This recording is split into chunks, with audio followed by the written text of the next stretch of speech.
your host, Bill Reel.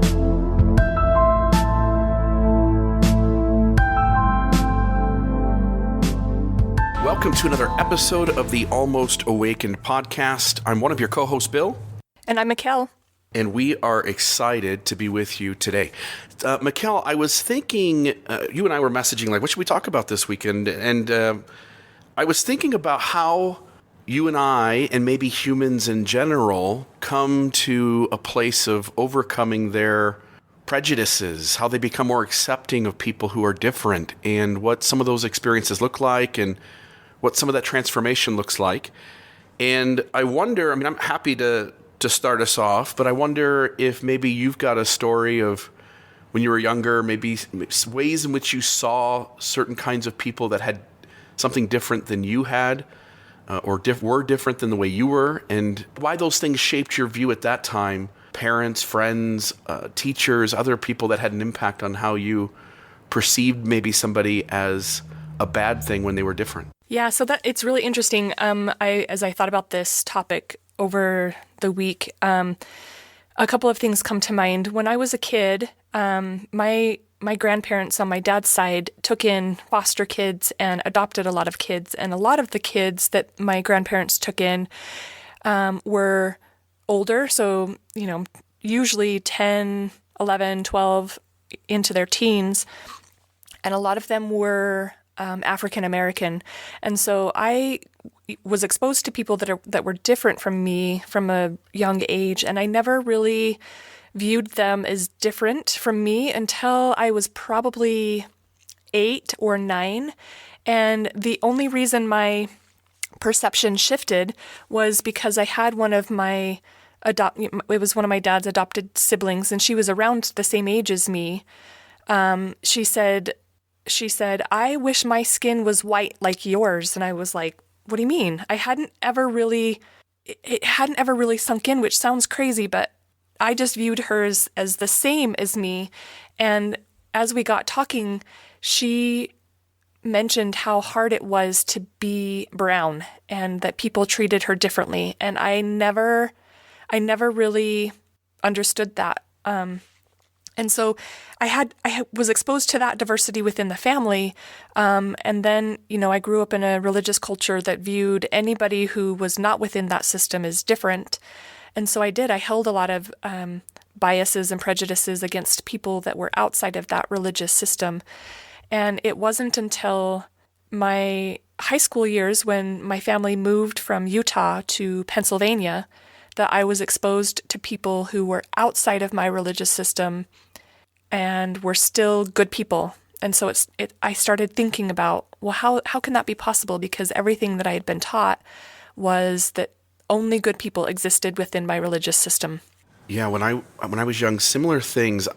And maybe something that was different was that my family were very big on telling jokes, and those jokes were often racial jokes or jokes about certain ethnicities. I remember lots of jokes about Polish people or jokes about people with dark skin.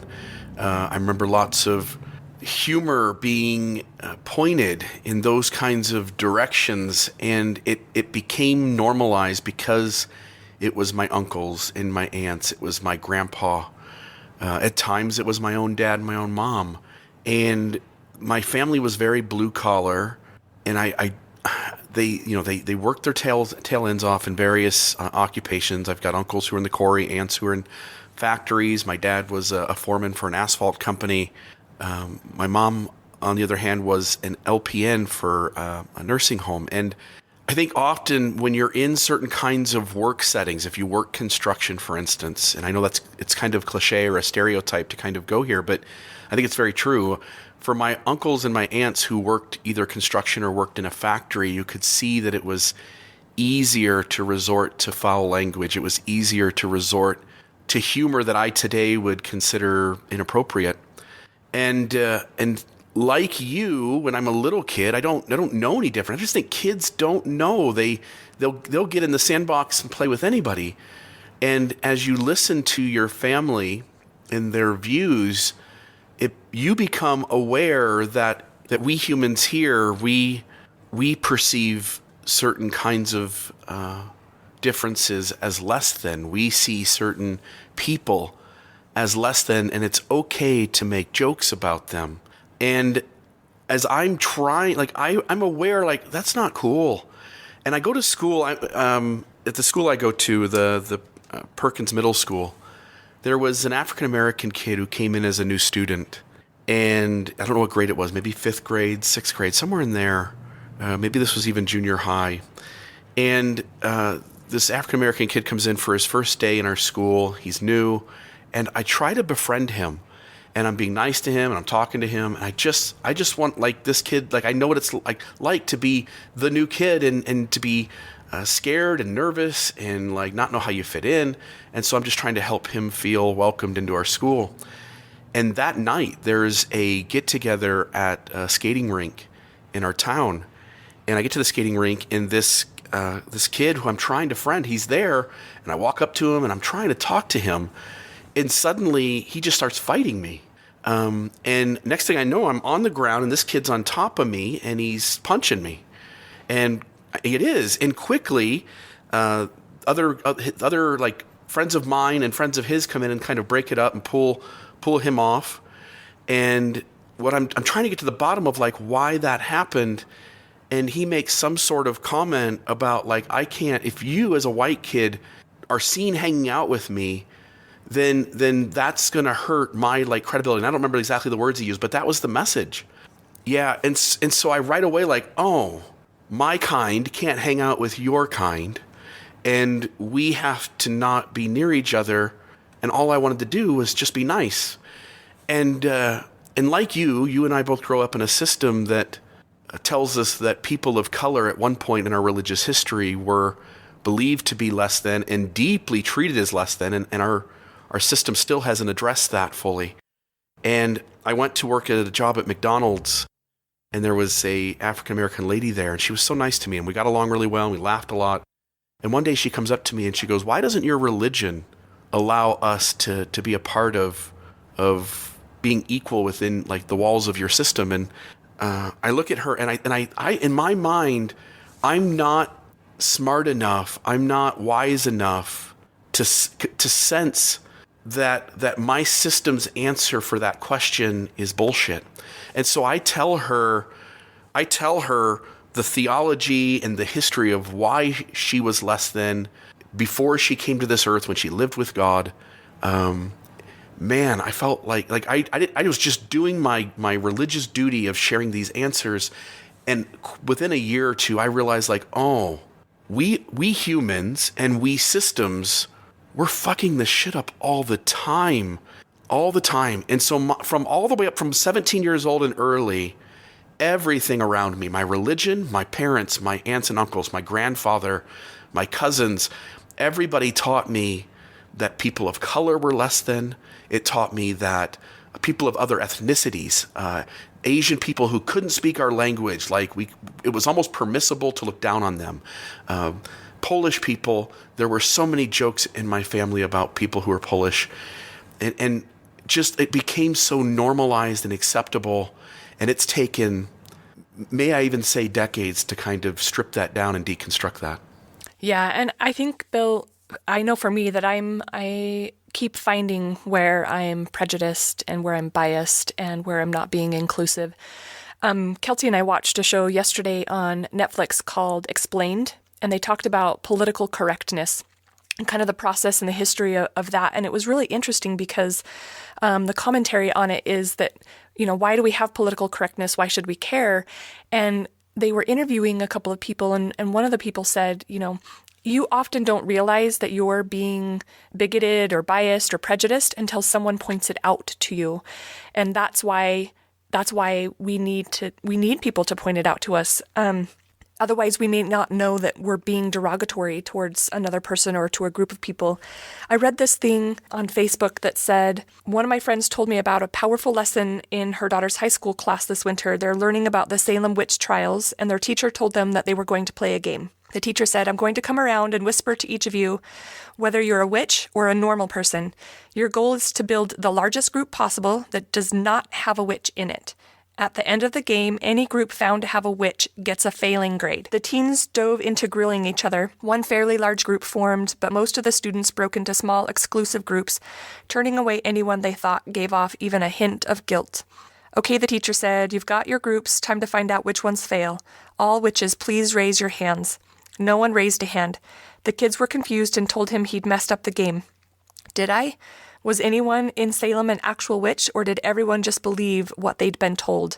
And that is how you teach kids how easy it is to divide a community. I thought that was really interesting. The teacher went around and told everyone they were within the community, that no one was a witch, but they all believed that someone else was different and started breaking up into groups. And as I look at that, I think that groups are an important part of society. I don't think that we can fully function without groups, but I also think that there's systems within our society that force us to develop that us versus them mentality, and it's not always healthy. Yeah, and when I think of that, and by the way, I think that is an incredible thing to do within a classroom. There are so many layers of tribalism and the unhealthiness of it that I think come out in doing something like that. And I hope each of those kids kind of hang on to that as a impactful memory as they go through life and gain wisdom and experience. That seems so profound. So often these things are based on stories. So when my family told me about gay people, when my family told me about African Americans, when my family told me about Polish people, it never came with they live in Poland and came from there and we came from Germany or we came from England and we're just different. No, it came with hundreds of stories. It came with stories, in those groups it came with stories about work ethic. It came with stories about intelligence. It came with stories about what they think about us. Everywhere we are dividing us and them, it's not just a matter of saying us lives here and them lives there, or us works here and them works there. It comes with hundreds and hundreds of stories about why these people are less than. And coming to grips with all the stories we tell about people and groups of people and how we diminish by telling another story. When you tell this story about the witch trials, you're never letting the person speak for themselves. The person speaking for themselves is going, look, I'm not a witch. This is stupid. This is insane. This is crazy. You're gonna hurt me over the fact that you think something because the neighbor next door's cat died. Now I'm being labeled as if I'm something other than you. We've got to get to a place where we stop telling people stories. How do we do that?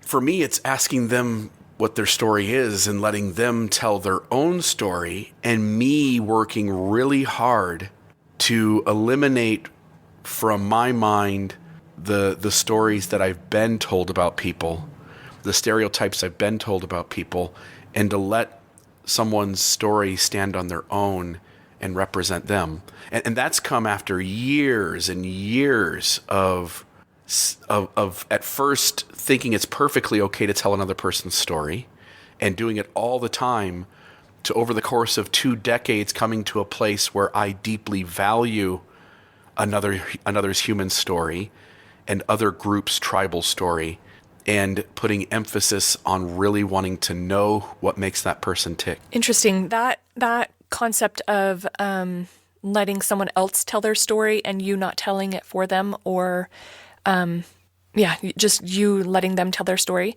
That's something that is new to me, and that's something that I'm practicing. I'm not good at it, but I'd like to be better at it. And so, I had an experience a couple weeks ago where I was with some friends, and somebody asked me about someone else and why they weren't there. And, I used to be where I would, tell the story. And this experience, I said, I'm really not sure. That's their story to tell. You'll have to ask them. But that's a practice, and it's something that I'm not perfect at. But you're right. We've got to stop telling other people's stories. And when someone tells us their story, I think it's really important that we hold their story for what it is and not embellish or add details that we think are important. Yeah, in fact, I was present when that happened, and I saw you on two different occasions. You were asked that about why that person was or was not participating. And people are just looking for detail. They're just looking for insight. I don't think within this group they were looking to necessarily gossip strongly, but they wanted to know, like, what are the hangups. And when you answered the way you did, I had this big smile on my face because I knew what you were doing. And you did it so nonchalantly, and just kind of like moved on to something else. And it was obvious you were trying really hard. Like, look, I'm just going to let that person speak for themselves, and they're not here, so there's nowhere we can go with this. It really made me proud because I struggle with this too. And this is one of the things that I think you've got down pretty well in some of these instances, and I still would be prone to want to try to figure out what's going on. Yeah, I think it's human nature that we all want to try and figure out what's going on. And honestly, Bill, the only reason I said it in that experience was because I had someone else do that for me. There was another gathering that I was at, and there was someone missing, and I said, "Hey, where's so and so?" And the person replied back to me, "That's not my story to tell, but if you want to know, you could ask them." And I was like, wow, I really valued them not gossiping or telling me something that may not have been entirely true. Not that people do that, but sometimes information gets misrelayed. And so I just sat with that and I thought, I really like that. That's something that I would want. For me, if I was absent, for whatever reason, I would want someone to say, I'm not really sure why Mikkel's not here, but that's not my story to tell. You could ask, instead of making up a story that may not be true. And so I honored that, and I want to be a better person. And so that's something that I'm consciously working on. It reminds me of the other side of the coin. I want to go off in a different direction here for a moment. I hadn't planned on this, but when you said that, it kind of, a light bulb went on. People are also telling stories about us, right? People are telling stories about you. People are telling stories about me. People are telling stories about my wife. People are telling stories about your wife. Another thing that I'm really conscious of now is the normalcy of people gossiping and conversating and telling stories about each other. And I'm going to find myself as the topic of discussion sometimes. And I'm going to find that even people I love and adore even within my closest friends, are at times going to tell my story. How do you handle that? How do you handle, like in the past, like I know when I was young, if I found out someone was talking about me, I was just so deflated and hurt.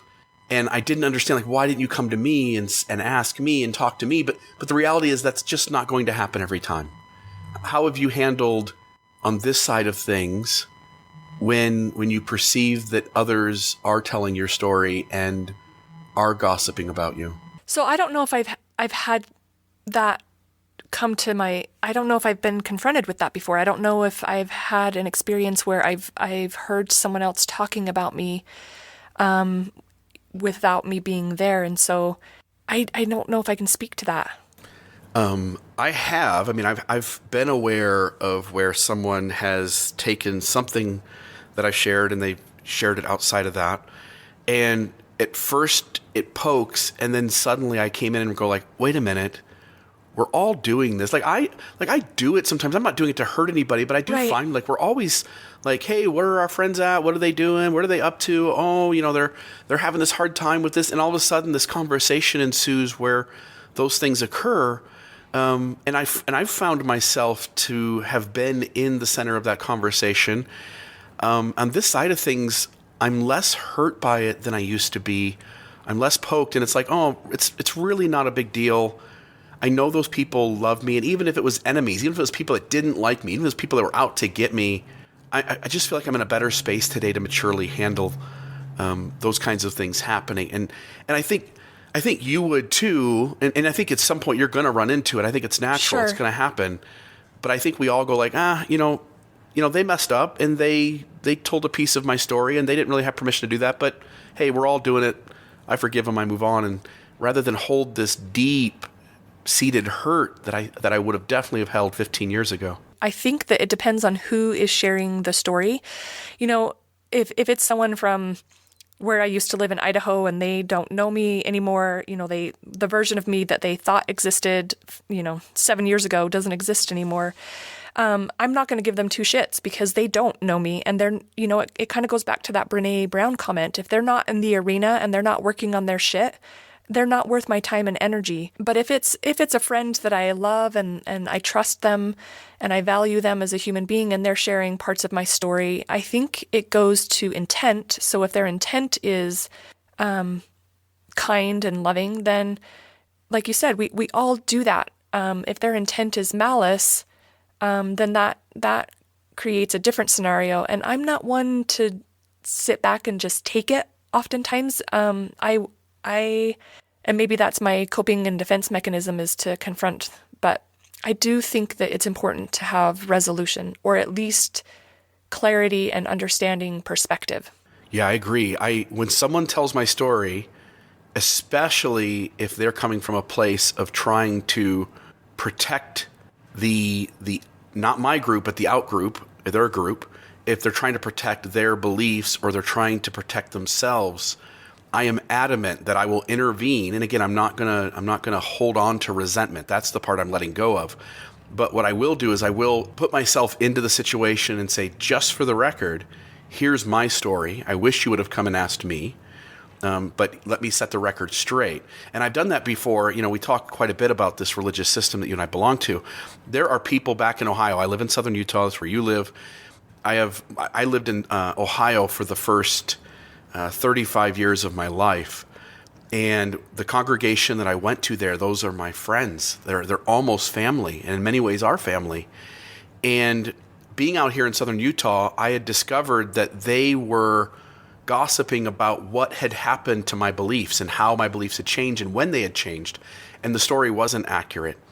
And so I ended up reaching out to my entire congregation back there in Ohio, sent an email to everybody and said, let me set the record straight. I'm hearing this rumor got back to me that this is the story being told about me. That story is not true.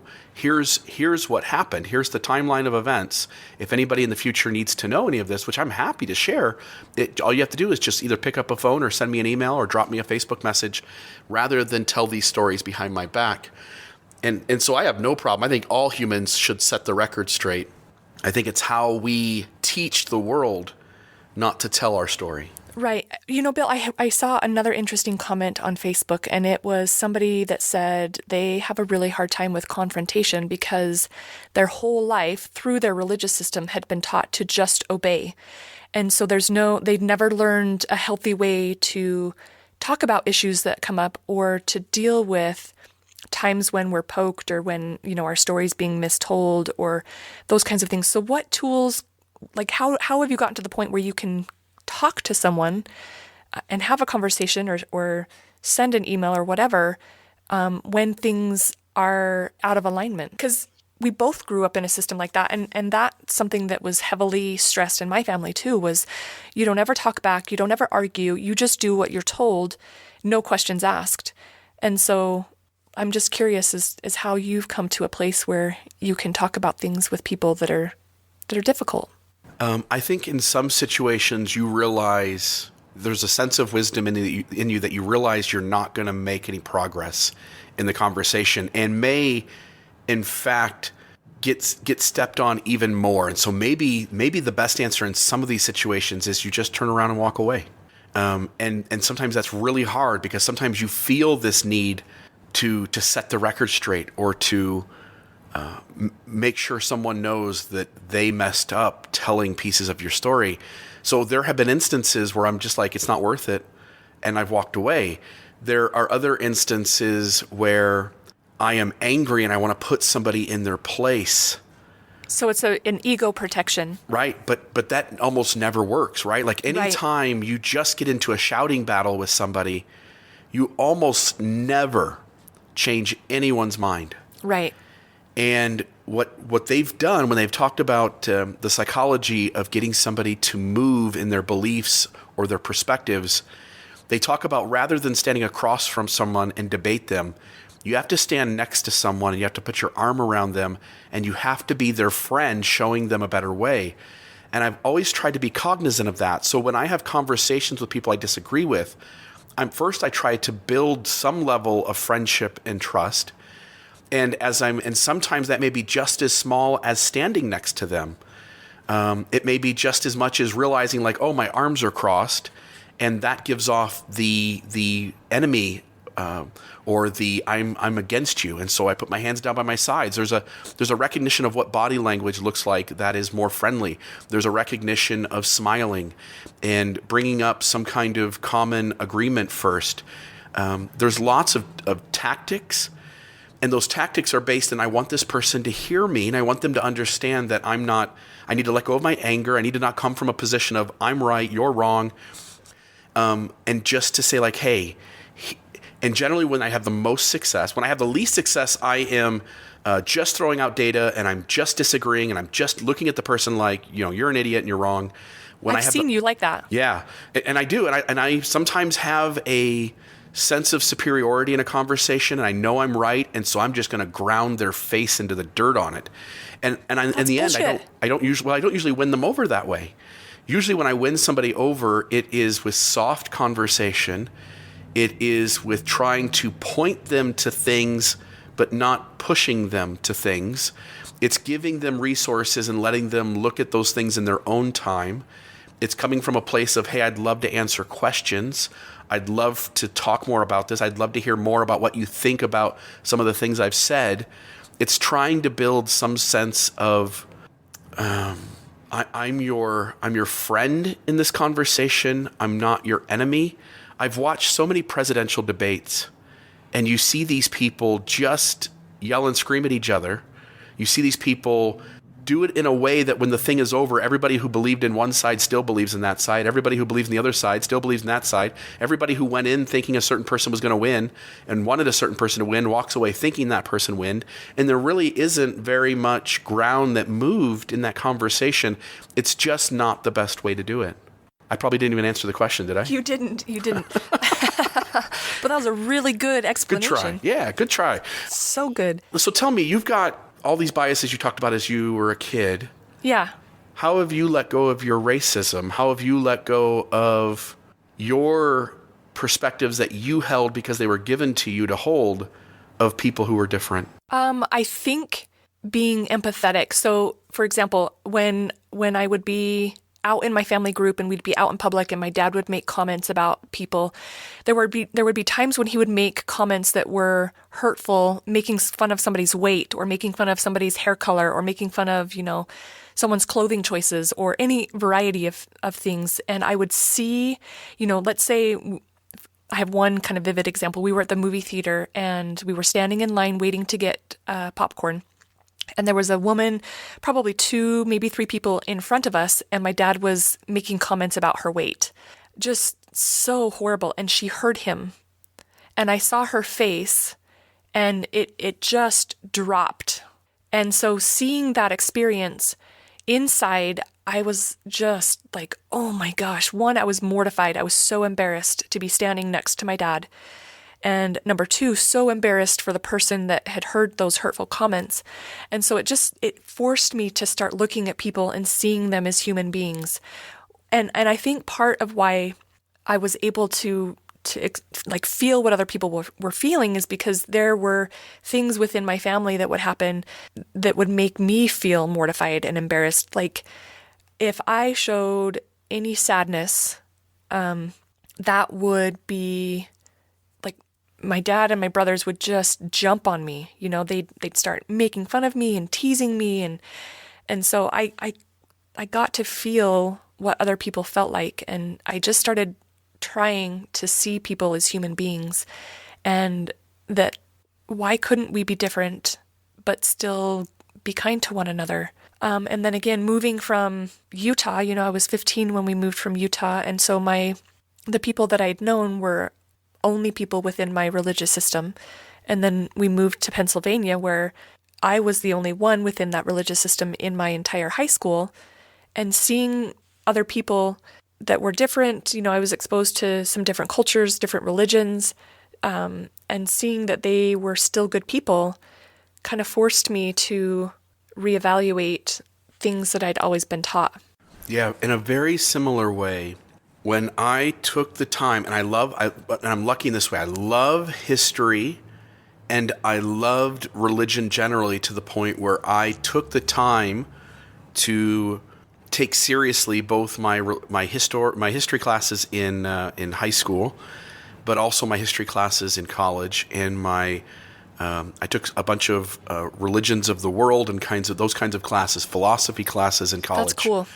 And as I took those classes, what I started to realize was there is a story that I was told about all of these groups. I was told about the Japanese in World War II. I was told about African Americans. I was told about LGBT people. And when I started as a young adult to try to get as much information as I could, I started to hear and listen to other stories that were very different than the ones I was told about these people. And so suddenly you start to realize, like, oh, there is the group in control of the story primarily, and they tell a certain story about all of these groups and people. And then there is those people's stories, and the reason they did the things they did is explained very differently when you listen to why they did that versus what we say about why they did that.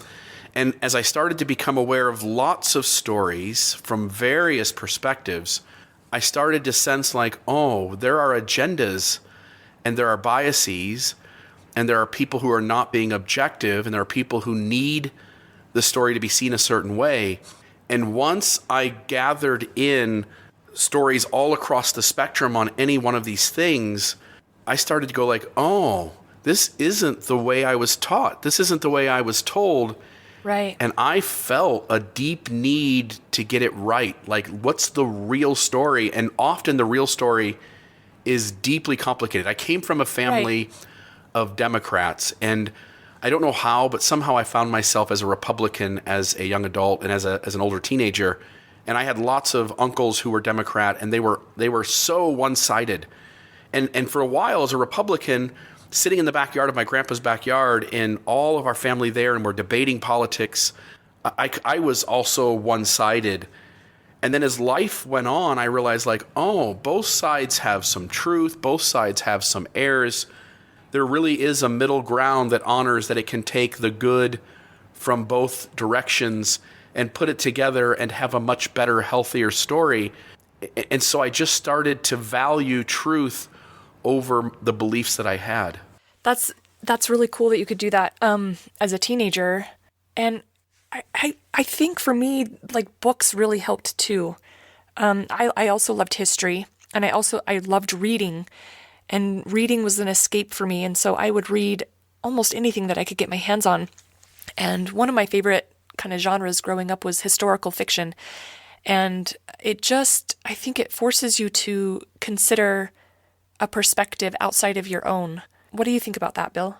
Yeah, I think books do a great job of that. We were talking about this in one of the other episodes. Travel does it.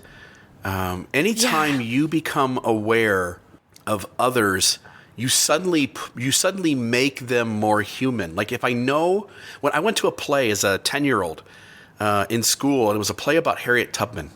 Oh, and I thought, I thought I was going, like, when the paper was handed out, I read it too fast, and I thought we were going to see a play about Harriet Truman, or Harry Truman, and it ended up being a play about Harriet Tubman, right?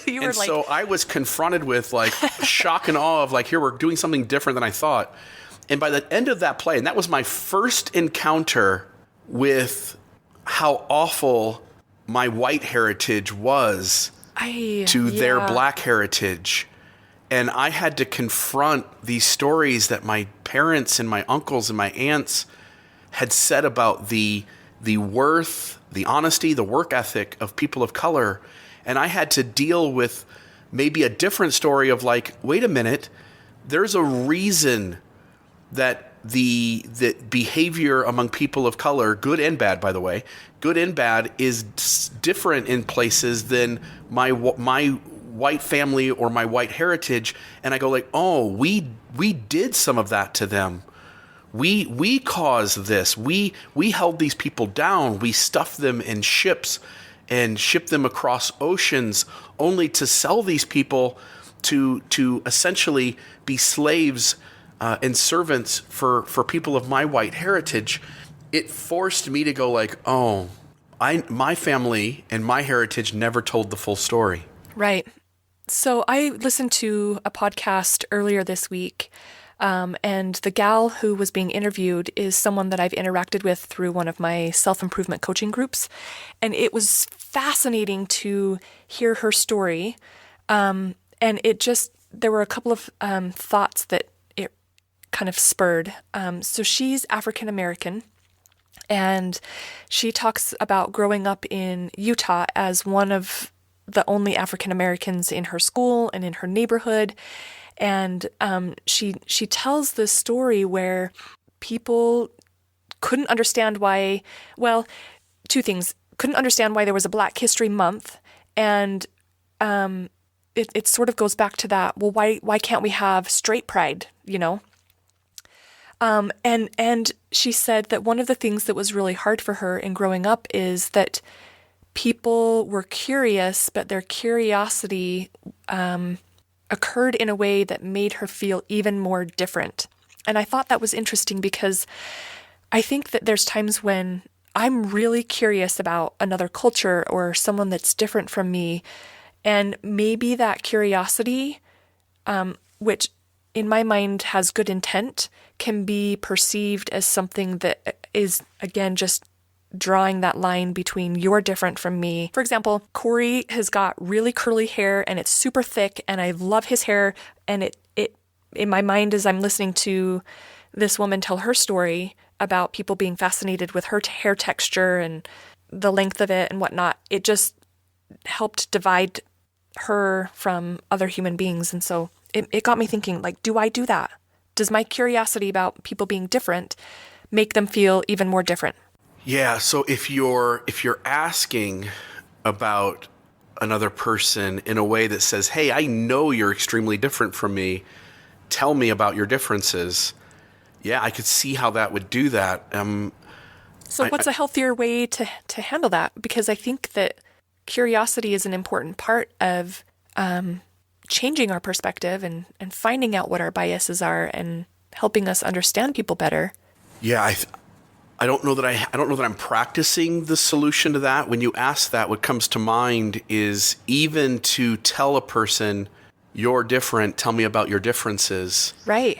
Is already maybe askew, and maybe a better way is to either just like, "Hey, I find you interesting, and there are things that are similar and there are things that are different." And without pointing to, like, I just want to talk about the differences, maybe just ask questions that allow that person to just share themselves, both similarities and differences. I like that. You also said this thing about, it made me think about, like, Black Lives Matter versus All Lives Matter. Mm-hmm. You were talking about how often we're, and I can't remember what the part of the story was. You said it maybe 2 minutes ago where you were talking about something. So she had kids ask her in school why they had a Black History Month. Yeah. You know, we do that. Why do we do that? And the straight pride, you said too. Right. Because people say that, you know, we have pride to celebrate the LGBTQ community. And I've heard that comment over and over again. Well, we don't have straight pride. Yeah. And so as I think about when, for instance, when police are shooting down young Black youth, and the African American community protest, and they hold signs up that say Black Lives Matter, what they're saying is, up until this point, you have not valued our life the same way that you value your own because of the color of our skin. We're drawing attention to the fact that you have demeaned us and diminished us, and we're making a statement that has to stop. That we have to gain some ground so that there's a level of equality. And when the white community comes in and then says, "But let's hold up signs now that say all lives matter," what you're saying in response is, "I don't care about your push for equality. I want to keep things the way they are." And it's subtle at parts and not so subtle at others. But it's deeply disrespectful when a community or an individual says, like, I'd like to have straight month. Well, straight people come from the place of privilege in our society. They're not the ones who are being belittled, demeaned, and diminished and marginalized. There's no need for the people at the top of the social structure to draw attention to wanting to maintain that. It doesn't do any good to say, let's have straight month, in terms of diminishing people who are committing suicide over their heterosexuality, which is, let's say, what's that number? 0. There's 0 people who are hurting themselves because they feel shame over their heterosexuality. Instead, these groups of people on the margins of our society, or who have less equality. There's no equality. I shouldn't say less, because there's no equality. Equal is equal, and anything less than equal is not equal. And so when groups in our society are not enjoying equality and others of us are enjoying privilege, we need to recognize it is not helpful to moving towards equality to point out that all of us matter. I was just looking the other day there at the old civil rights photos, and there are groups of white people holding up signs that are similar to All Lives Matter in the civil rights movement, similar to saying straight pride in the civil rights movement. And I'm out to dinner, and I don't mean to go off on a tangent, but I'm out to dinner with my son Zachary and my wife and my daughter Natalie. And Zachary's talking to me about this. He's like, I love history. And I said, Zachary, what's the value of history? And he goes, the value of history is that we learn from our mistakes and we learn from the good things we did so that we can repeat the good stuff and we can keep the bad history from repeating itself. And I said, how well is that working, Zach? And he goes, I think it's working pretty good. And I said, I don't think it's working that good. I said, look around this restaurant. How many people here understand the civil rights movement? And he said, probably all of them. And I said, yep, I bet everybody here understands the civil rights movement. And now in 2019, they grasp that we came to a better place today in how we see people of color versus what we were doing to them then. And I said, have we learned from that? And he just paused for a moment, was thinking, and I jumped in and I said, no. I said, we are treating LGBT people today in very much the same way that we treated people of color in the civil rights movement and before. And when you grasp, there's still a significant bunch of people who have experienced learning the civil rights movement, understand we move the right direction, and lack the wisdom to then apply those principles to other kinds of groups of people, and to then see like, oh, this is no different. Even though it is a different group of people, this is the same thing at work. I don't think we've learned. We sold let me say one more thing. I want to hear that question. We sold an excavator at work the other day, and 2 guys drove down from Idaho Falls to buy it. 2 white guys, kind of a little bit of a, and I don't mean this negatively, but I'm trying to paint a picture, a little bit of a hillbillyish persona. And my boss gets into a conversation, because they're from the same religious system that we are. My boss gets into a conversation with them, and they get on the subject of people, African-American people. And they look at my boss and they go, because he says like, yeah, we should have learned our lesson from that civil rights thing, and we should have learned our lesson from the way our religious system handled people of color. And the one guy looked over at him and got kind of quiet and goes, but you do understand that black people are different from us. And my boss is like, no, that doesn't make a lot of sense. It's just pigmentation of their skin. They're a human being in the exact same way that we are. We still have a long ways to go. Yeah, we do. And so my question is, how do we be aware of what our biases are or our prejudices, and in a healthy way that causes us to shift and not continue to perpetuate the system or the patterns, the behaviors that we've learned? You go first. No, I don't know if I have a good answer to that. I think it's complicated, but I think that it starts with at least being willing to consider another person's perspective without automatically dismissing it or thinking that your way is the only right way. And I don't know how you cultivate that or develop that, especially in a system that teaches you to not value independent thought. I think you hit the nail on the head. Just one other comment. I think that anything that pokes you or causes you to feel defensive is a really good time to evaluate why and where that's coming from. I think you've hit the answer. The answer is to expose yourself to the differences with a willingness to let go of thinking your perspective that somebody different is less than is the right answer. Like, let that go and just sit in and lean in and live in to learning about people and their differences and their similarities, what makes them just like you and what makes them different. And generally their differences come because they've had a different experience. So maybe I think, too, just shifting our vocabulary, I think sometimes difference has a negative connotation. So maybe we just look at each person's uniqueness or their individuality, because no two people are alike. But like you said, we've got commonalities, experiences, things that are similar, but also things that make us unique. Yeah, and to say another thing, which is on the front end of life, that comes so difficult.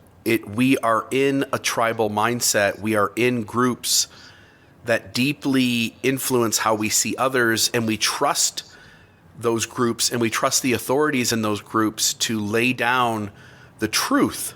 And I think part of it is, as you become almost awakened, you realize like, oh, my group didn't tell me the truth. My authorities didn't tell me the truth. And you start to sense like, oh, truth may be something entirely different than what my parents told me, or my uncle told me, or my grandpa told me, or my minister told me. And when you start to sense like, oh, I don't have the real story. I've been fooled just like the rest of us. Now it's up to me to go back in collectively, and for me and you and all of us to collectively slow down and start telling each other a collective story so that we can figure out where we took the wrong data, where we took the right data, where we got it wrong, where we got it right, and start to make movement. But people don't do that on the front end. They trust the group, the system, the authorities they come from. To some extent, that has to be shattered first. That has to be broken, and we have to learn how corrupt that one way of learning was before we can go back into other groups and start to learn from them. But I think, Bill, just in looking at my children, I've got a 15-year-old daughter, and I think her seeing me become my own authority and her see me start questioning and reevaluating and talking about the things that have shifted is causing her to experience some of the same things. And so, I had a conversation with her dad this week where he was like, she believes something different and I don't know where this is coming from. And it's not that I'm overtly like trying to diminish or badmouth the religious system that she's a part of, because that's her journey and she needs to or gets to figure that out. But she's questioning things and she's not just taking things at face value. And so I think that it's for me really awesome to see her not just assume that the authority that she's a part of has all of the answers. It's really cool. Yeah, you almost, the way this works, there are people who wake up. Like we know hundreds of people who believe deeply in a system, believe deeply in a tribe, believe deeply in certain authorities, and woke up from that.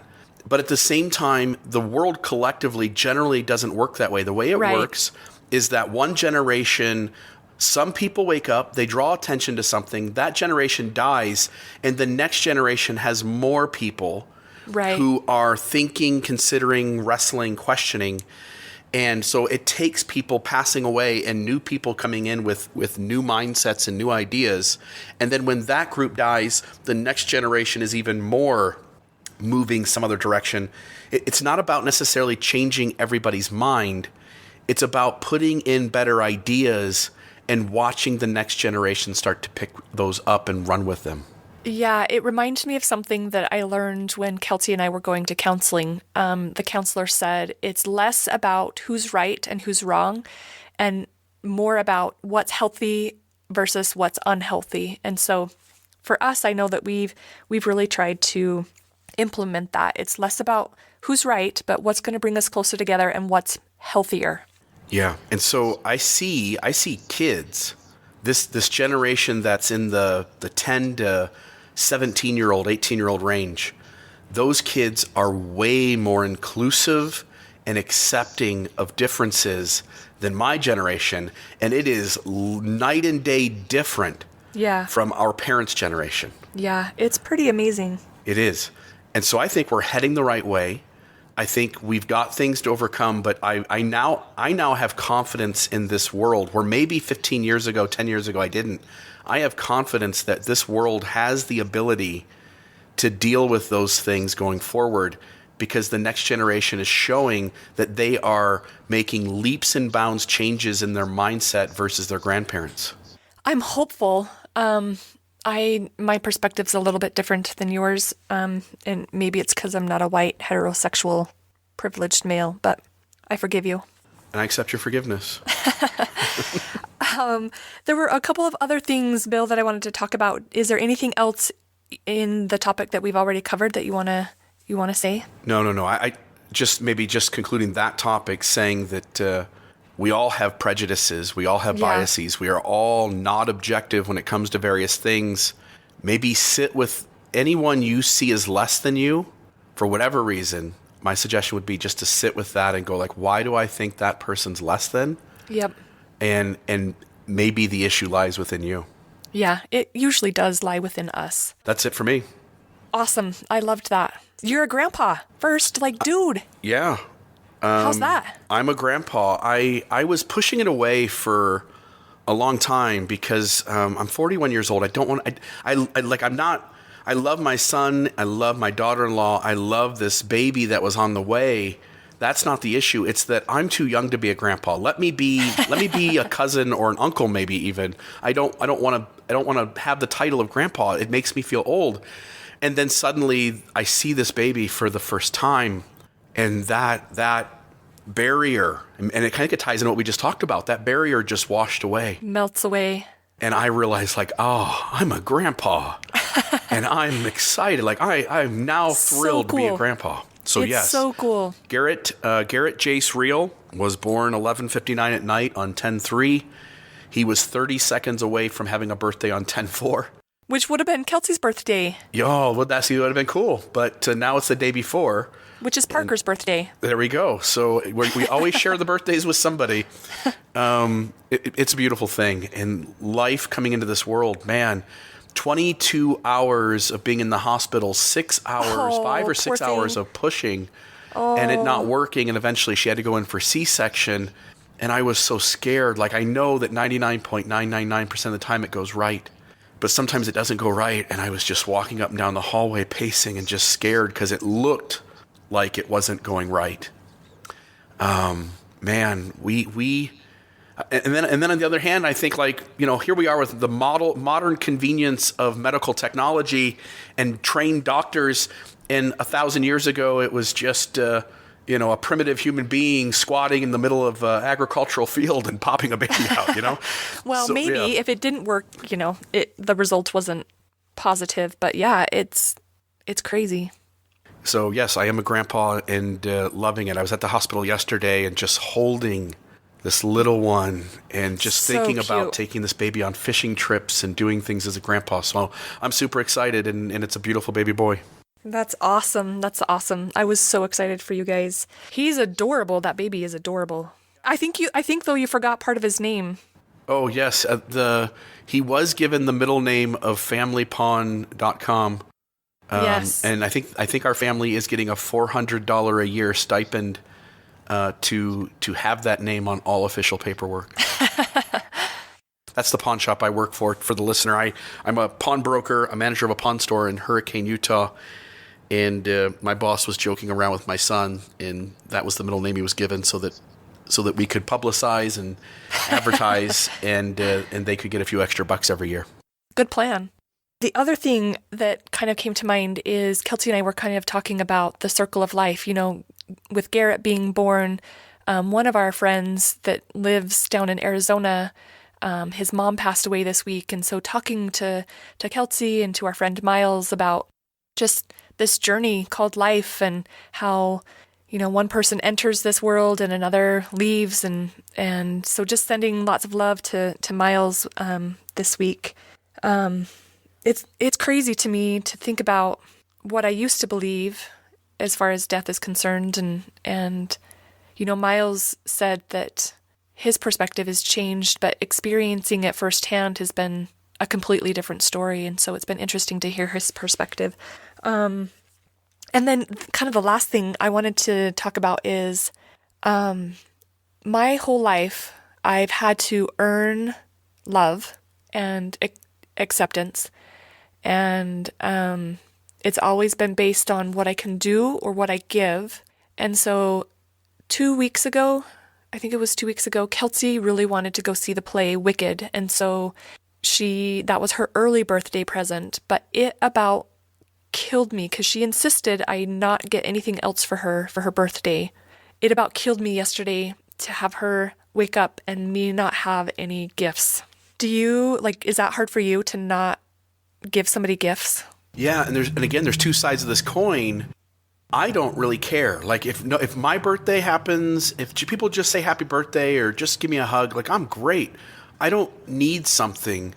That's what she said. She's like, I don't need anything. But when it's someone else's birthday, yeah, there's this feeling inside us like we have to do something special, and we want this person to know how special they are and to know how loved they are, and right. And so we feel this guilt. So for instance, in Christmas time, there's been years where money was super tight in our family, and my wife and I would just agree not to get each other something so that we could spend more money on our children. Mm-hmm. And then we would wake up on Christmas morning, and I would just feel like I had kept my end of the deal and she'd kept her end of the deal, and I just felt this immense amount of like guilt and shame for not doing something. I totally understand where you're coming from, and yet here you are, you've done something. You've taken her to Wicked. Yeah, but it was 2 weeks ago. Sure. I don't know that there's an easy way to wipe away the feelings of it. And again, I think they're rooted somewhere in our ego. Yeah, it's my need to feel good enough, and it's my need to earn her love. Yeah, and you don't have to earn it. She loves you for you. I know. I know. And she shows me that. It's my own stuff that I've got to work through. But that was just something interesting that came up this week. And yeah, and I bet listeners are tying into that. I bet listeners are remembering pieces of their life where, whether it was Christmas or whether it's a birthday, where you agree to do something else at some other point, or agree to do nothing at all so that you can put that money somewhere else, and the feelings of shame and guilt that come up. Yeah. We're always working on shit. So the last thing I wanted to talk about is I am listening to 2 audiobooks that I just wanted to throw out to listeners. One is, the book is called Talking to Strangers. It's so fascinating. And he quotes a guy who's done a study on lying and deception. And so check that book out. And then the other one that I'm listening to is called The Ethical Slut. And it's also very, very interesting. Yeah, I love when you're reading stuff. I love when other friends of ours are reading things. I just love then, because then it tells me like, oh, okay, then this is a good book, and I'm going to go grab it. Those are 2 that I'm going to check out now. Anything else, Bill? I just want to make a note to listeners. There are multiple places you can be listening to this podcast. There are other podcast streams that this podcast shows up on. Will you do me a favor, listeners? Will you become a subscriber? Whether you're listening on iTunes, whether you're listening on Stitcher, will you become a subscriber directly to the Almost Awakened podcast? There's no guarantees that this podcast will show up in other podcast streams forever. So become a direct listener by subscribing today. Also, there are lots of places you can participate. I want to name 2 of them. There is a Facebook group called Almost Awakened. You can become a member of that group there, and every week there are conversational quotes posted or topics posted or links to informative magazine articles that have to do with ideas around awakening. It's a great place for us to start to build a community and to start having conversations outside of the podcast about these kinds of things that lead to awakening. The second one is a Reddit forum. If you don't know what Reddit is the largest online community in the world. If you go to reddit.com, there is a subreddit, which is its own individual group, and it is called Almost Awakened. So if you just type in Almost Awakened as one word and the word Reddit, Reddit, then you will find the Almost Awakened podcast group there. Every day we're putting in neat articles about psychology, sexuality, consciousness, tools that change consciousness, some of the progress in certain Schedule 1 drugs in terms of treating PTSD, just the things this world is wrestling with that lead to awakening. Will you please also become a member of the subreddit Almost Awakened and enjoy the conversations there as well. Check out our sponsor, Red Roca Coffee. Next week, you tell me, I picked this week's conversation. Is there something you think we got to hit on? I know we talked a while back about hitting on sexuality. You mentioned this week you've got a therapist who primarily deals with this topic. That might be really interesting sometime here in the near future too. For sure. I've got to reach out to her and see what her schedule looks like. She's fairly busy, but she's also really good at scheduling time to interview for podcasts. And so I'll reach out to her, but that might be something that we talk about next week. Sex and sexuality and, things related to that topic. Maybe we'll talk about the book Talking to Strangers. So if you haven't started listening to that book, Bill, get on it. I'll do that. I'll download it today on Audible. Okay. And check it out, and maybe we could use that as something to hit on next week. Or if we're going to talk sex and sexuality, maybe listen to The Ethical Slut instead. I'll think about it and get back to you on Friday. Yeah, Friday. Yeah, because that's usually when you do. For the listeners, Mikkel does not want me having any prep time. She tells me at the last minute so that this conversation is more off the cuff. I still try to sneak in some prep when she tells me, so she doesn't leave me completely hanging, telling me on Saturday morning. But that's what she does, and she does it intentionally, so you guys can all get a kick out of that.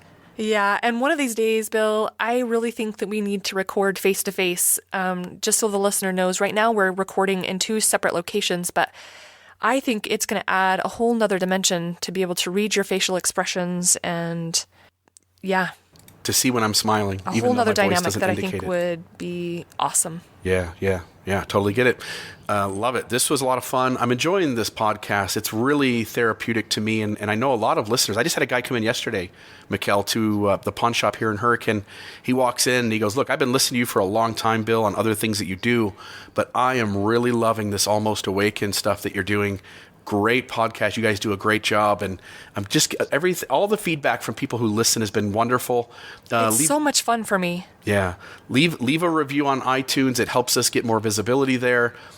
If you've got something positive or negative to say, we love constructive criticism as well. Don't hesitate to reach out to us. Yeah, thank you.